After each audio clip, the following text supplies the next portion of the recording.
दोनों जिला में। चलो जिला हम आपके घर चलेंगे। कब चलेंगे घर आप? हमारा यह काम फाइनल हो जाएगा, अगला इतला हम घर ही करेंगे। क्या चीज़ से जा रहे हैं? ट्रेन से जाएंगे। हम फ्लाइट से लेकर चलेंगे आपको।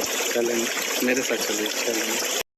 नमस्कार दोस्तों, मैं आपको बता देना चाहता हूं कि मनीष कश्यप है जो हरियाणा के एक गांव में पहुंचे हैं। जी हां दोस्तों, एक लेबर से मिलने।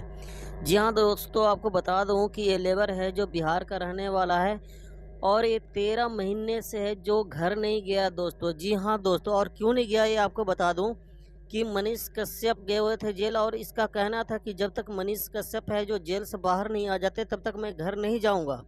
और दोस्तों आपको बता दूं कि अब मनीष कश्यप है जो इस लेबर को या आदमी को है जो मतलब फ्लाइट से जो अपने साथ घर ले जाएंगे। जी हाँ दोस्तों, आपको कैसा लगता है कि मनीष कश्यप आने वाले टाइम में मुख्यमंत्री बन सकते हैं या नहीं? हमें कमेंट बॉक्स में ज़रूर बताएं। मिलते हैं अगले वीडियो में, तब तक के लिए जय हिंद दोस्तों।